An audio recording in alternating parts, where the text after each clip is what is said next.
What's up? Welcome back to Nowstalgia. Dave here with a review of Taylor Swift's 12th album, The Life of a Showgirl. Gonna go through this album track by track, talk about what I like about the album, what I don't like about the album, where I would rank it across Taylor's discography, how I'm feeling about it in general, Grammy thoughts. We're going to get into all of that. Of course, this is the follow-up to Taylor's previous album, The Tortured Poets Department, which came out in April 2024. I did review that album, an album I wasn't the biggest fan of for its sonic direction. We will get into how The Life of a Showgirl is dramatically different shortly.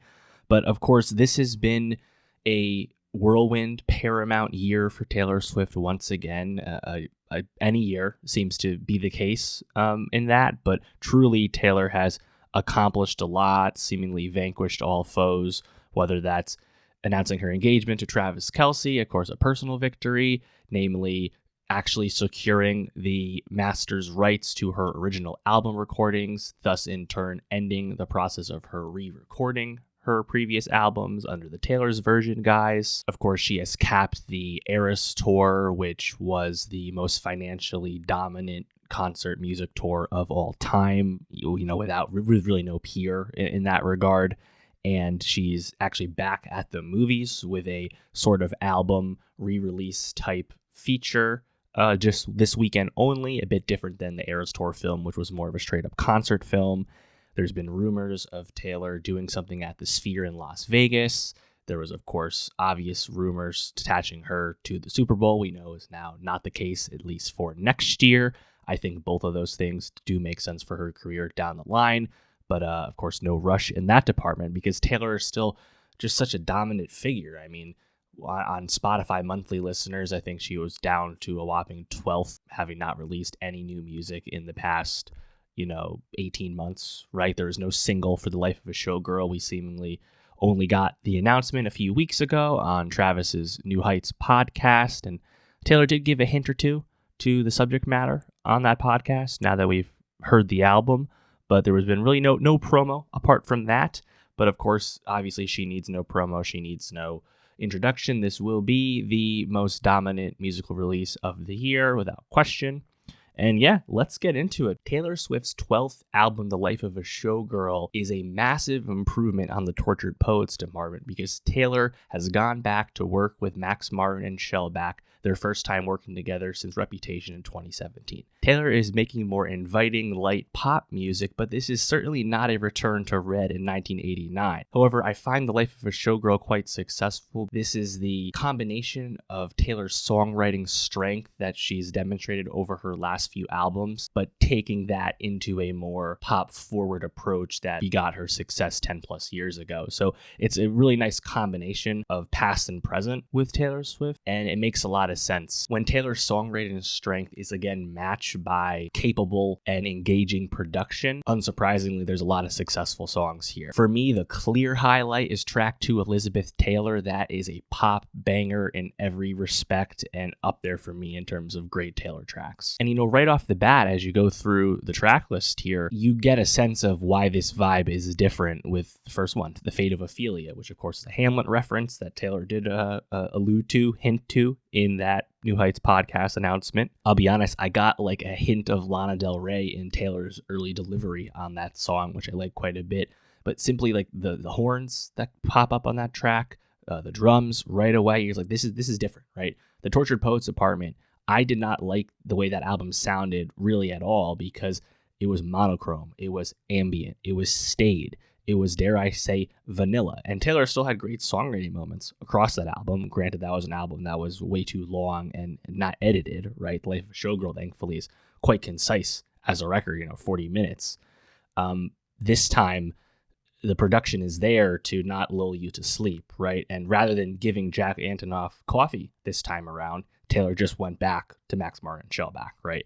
And of course, they are, as everyone knows, Swedish pop mega producers, the best of the best, right? But this is not, again, them going back and doing, what they did on Red. This is not I Knew You Were Trouble. This is not Look What You Made Me Do. This is not that kind of sound. This is not Bad Blood, right? It's different. And as I said, Elizabeth Taylor to me is the highlight here. I mean, I think the chorus is just pure pop perfection. Like that is Max Martin like flexing, right? I mean, I think the hook of it all, Elizabeth Taylor, do you think this is forever? Like, I think that's great. And I think the songwriting, like what Taylor's getting to, right? And comparing herself and her career, her public persona to Elizabeth Taylor, of course, legendary actress, her up and down public reception throughout her Hollywood career. I think it's pretty apt, pretty tight. And when you wrap it into a song that just works as a pop song in and of its message, and that's the Taylor Swift, brilliance that we often think of.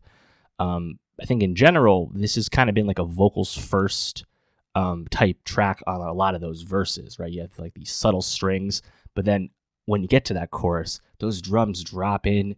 I think Taylor's delivery kind of picks up. You get a little flourish of keys. This is a joint. Like I really like this track.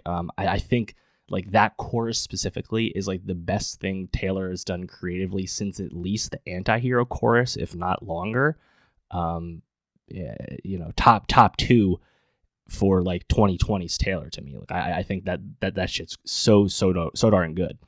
And for me, like I think the individual song enjoyment maybe not does kind of wanes a bit throughout the track list, but I'm able to appreciate the songs for what they are just because I like listening to them again a lot more than how Poet sounded. Frankly, how Folklore and Evermore sounded as well. Opalite, I think this one's a hair more dancey, a little bit more strings. And the chorus, those just kind of fine. There's some more vocal effects on the chorus vocals there. And in general, I think Taylor's singing a lot of the time. It's a lot more like kind of like breathy, like almost like talky singing style versus like the pure belting style type of thing. So I think that's kind of a hallmark of like, more recent Taylor styling, but then you're putting it on more throwback for her production. So again, it's interesting, but I think effective combination of where she's been and where she's at now. Father Figure, snares really jump out here, but it's like a bit more synthy, at least like under the surface there. I like the verses here from Taylor. I think there's a little bit more texture, a bit more oomph to her voice there. Chorus vocals, less so, though. I think that part's just okay. That being said, pretty hilarious line from her. You made a deal with the devil. Turns out my dick's bigger. Like, just really funny. Then you have the outro on this track where it kind of pitches up. It's kind of an interesting choice there. And they do it again on the next track, Eldest Daughter, where like the song like steps into like a higher gear as it's actually trying to wind down. Eldest Daughter, though, again, you get a lot of that like talky style of singing once again. When the acoustic guitar drops in, though, it's definitely picking up the song a bit more. Chorus, though, still a bit thin for me. Ruin the Friendship. I think the drum tempo is nice here. Definitely picks up after the previous two songs. Again, though, kind of those breathy vocals, not my favorite. Actually, Romantic. Okay, this is one that's been getting a lot of attention, and there's a lot of theorizing speculation when the track list was revealed.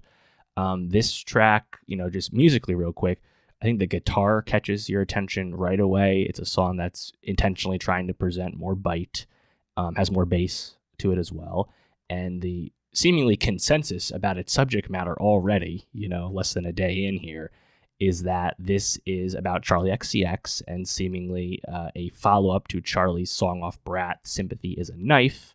Of course, that was a song where people suggested Charli, had these questionable thoughts about even seeing Taylor and, was it a diss track? Was it not? Charli denied that it was about anyone and that there was any kind of diss track at all, and actually made a point of saying she wasn't tolerating like anti-Taylor chants at a show, in the last year. So Charli, for her part, tried to put that to bed.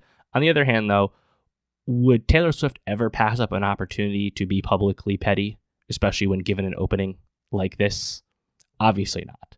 Now, whether she need to go down this road, probably not. Do we begrudge her for doing something with her art? Of course not. It's worth pointing out that Charli XCX's husband is, of course, George Daniel, the drummer from the 1975, the frontman of the 1975, none other than Maddie Healy, who previously dated Taylor Swift, and they seemingly ended in a rocky way. You get it? You understand it? I think it's fine as a track. I think Sympathy of a Knife is actually a bit more memorable if you're stacking up the two. But hey, this is what we expect from Taylor, right? To do something like this. I think it's pretty amusing. Wishlist, I think lyrically this one's a bit curious. Sounds pretty cool for what it is. Would, though, I think very throwback. very show-tuney, very bringing you back to I Want You Back by the Jackson 5. I think that riff is hard to miss here. You get the line about new heights of manhood, connect the dots there. Canceled. This one is a curious one, right? This sounds like it's from Reputation in terms of its subject matter, the campiness to those vocals. This is like a look what you made me do type thing. I did something bad, all of that. Reputation, I think that's an album that pretty clearly has had a critical reevaluation, in the 2020s after being consistently derided and written off when it came out back in 2017. Of course, Getaway Cars become a pretty popular track. To me, I'm more interested in the production side of things on that album, right? I think like the use of like the vocoder effect on Delicate, for example, jumps out to me. Lyrically, though, that style from Taylor, still kind of agree with the 2017 take that it's not her strongest suit. And it's just strange to get a song like Canceled now, because while I do think the song is kind of funny for what she's actually saying there, it does come across as a bit out of place, although I appreciate the guitar on it. Honey, I like the kick drums here. I think the chorus is pretty tight as well. Pretty solid. You can easily see this song slotting into a live performance track list. And then lastly, you have the title track, The Life of a Showgirl, with the one guest feature on the album. And that feature is, of course, Sabrina Carpenter. And that, I think more than anything about the song itself, makes a clear statement of intent of who Taylor's aligned with, right? Like Taylor's picking her side, right? And in the last, 4 years at this point, 4.5 years almost, Taylor Swift and Olivia Rodrigo have been put against each other, right? And Taylor took Olivia Rodrigo to the cleaners in terms of songwriting credits when Sour came out, right? And there seems to be, at best, a cold war between those two, right? Despite whatever they say publicly. I think it's pretty telling that Taylor, rather than collaborating with someone who's been, lifted up as, your predecessor, your successor in many ways, at least, creative successor, right? And apologies to Gracie Abrams, but we don't think about you in the same way as we do Olivia Rodrigo. It's pretty telling that Taylor basically picked her Olivia's chief antagonist in terms of her peers, which would be Sabrina Carpenter. Again, look up the genesis of Driver's License if you need more information. I think that's pretty telling. And of course, she's throwing really blatant, obvious barbs at Charli XCX on Actually Romantic. So Taylor's not afraid to pick sides and call out her foes, whether it's serious or not. And I think that's the most interesting thing about that track, is that she's aligned with Sabrina.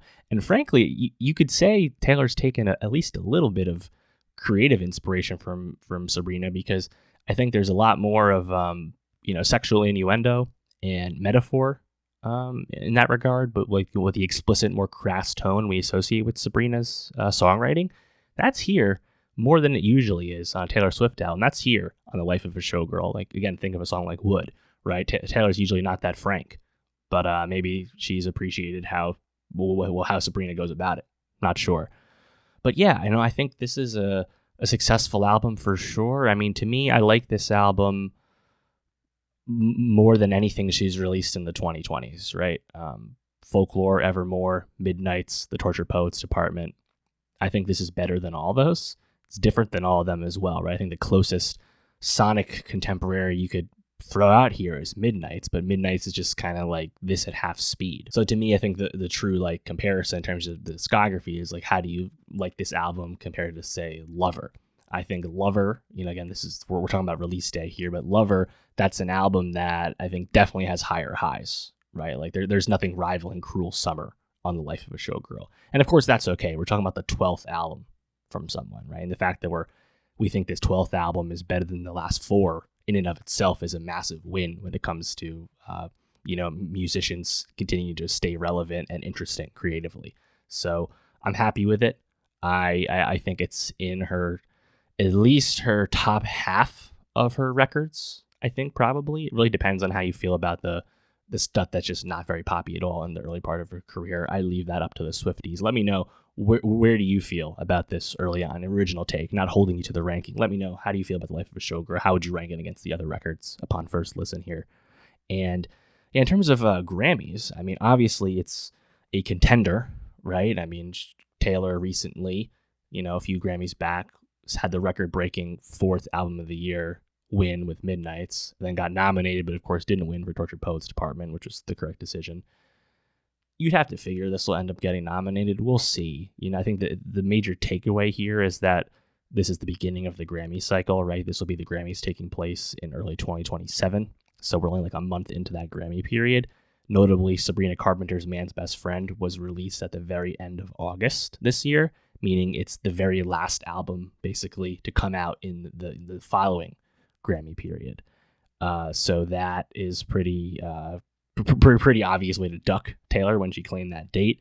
And yeah, I mean, obviously, if like a Rihanna album comes out, a new Beyonce album comes out, we'll have those conversations. But anything else that's been released that you're thinking of is not currently competing against this album.